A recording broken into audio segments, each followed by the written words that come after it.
Well, good afternoon. Representative Eric Mortensen here out of Shakopee, District 55A, doing a legislative update as we are 2 weeks into the special session that kicked off on June 14th.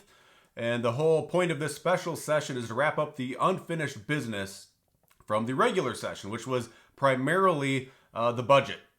So the tribunal, as I've been warning about for months, ultimately all these decisions would come down to three people in a closed door room: Speaker Hortman, the governor, and Senate Majority Leader Paul Gazelka have worked out their deals. Most of them, I think they still are trying to hammer out some deals on some of these large omnibus bills, but the majority of them have been settled upon. That's what we've been focused on the last couple weeks now, is passing those bills off the House floor. As I committed to all of my constituents, I said I would not vote for any of these omnibus bills because the practice and the process in which they're created it's dark, it's unknown. You don't know who's in the room, who's negotiating these deals.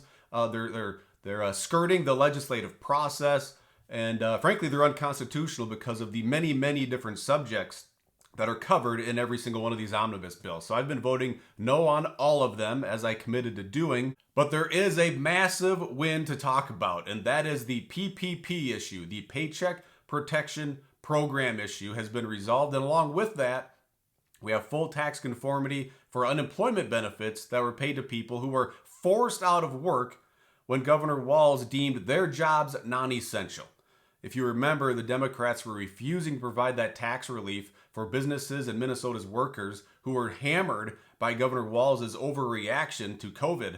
But finally, after pressure brought from you, many businesses in my district here in Shakopee, we were able to make the Democrats cave in and provide full tax conformity so that the people who took those lifelines aren't actually being treated as anchors, and they're not going to force them to drown in the dollars that they took so that they can continue to provide for their family and operate their business. So that is incredible news.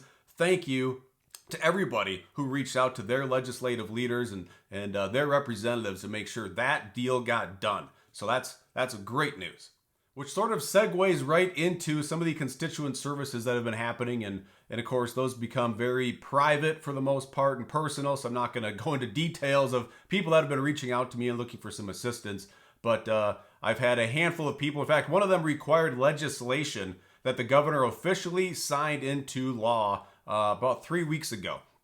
So that's a great feeling when somebody reached out back in, I think, January, and we took the appropriate steps, drafted up the legislation, and had the committee hearings, and ultimately turned that into law, and the governor signed that bill about 3 weeks ago. So that was a big deal. I've had people reaching out about concerns with the Department of Education, and they were running into roadblocks, and we're able to squash that problem. And it's always fun for me. As you know, my mission is to treat the state government the way the state government treats us.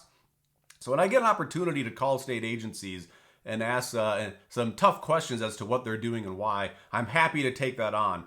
Which brings me to, I've had constituents calling and asking about why the Minnesota Department of Health is calling them, asking them if they plan on getting the COVID vaccine.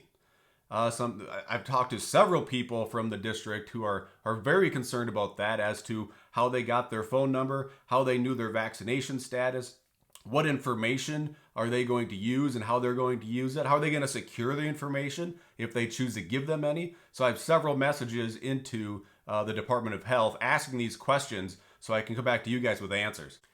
As for the thoughts on a potential state shutdown, I think all signs are clear that we are going to run right up to this July 1st, or rather June 30th deadline for getting a new budget passed. And I'd say it's a coin flip as to whether or not the state shuts down.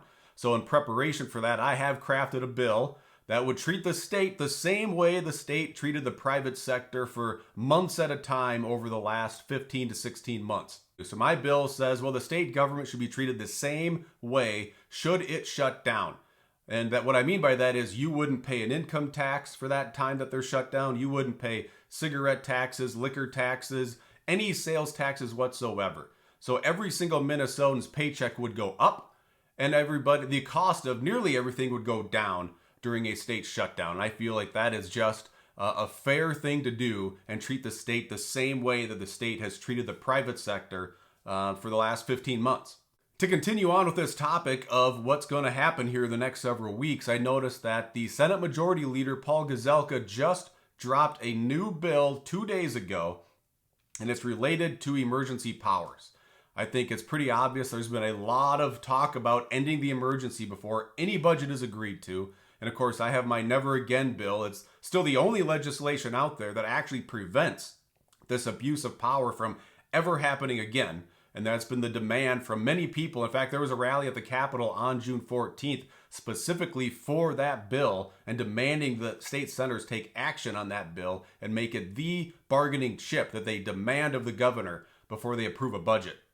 But Paul Gazelka instead dropped a new bill 2 days ago, which looks like to be a horrible bill like most of these other fake bills. And what he's proposing is to make it a constitutional amendment.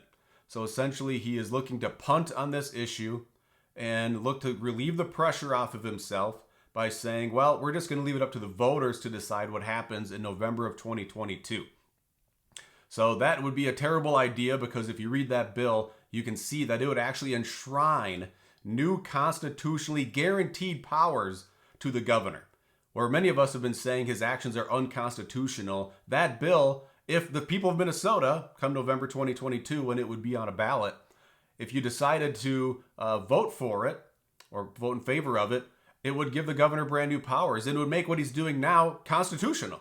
It's a horrible idea. It's the same issue with House File 101, and we should not be settling for that. We should be demanding the emergency comes to an end before the budget is approved. Now, looking forward to this summer, I have a couple really big pieces of legislation that I'm working on that I cannot wait to tackle. We've got some national economists coming to town here next month, and this idea and this legislation that I have in mind, I won't go into details here, but I would say in the next 2 to 3 weeks, I'll go ahead and I'll tell everybody what it is, but it would revolutionize our tax code here in Minnesota, while also still managing to take care of people at the exact same time.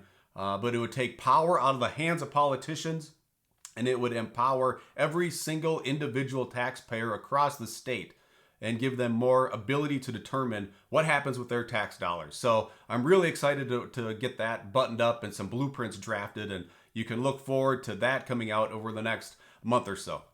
So thanks for watching, everybody. We will see you out there.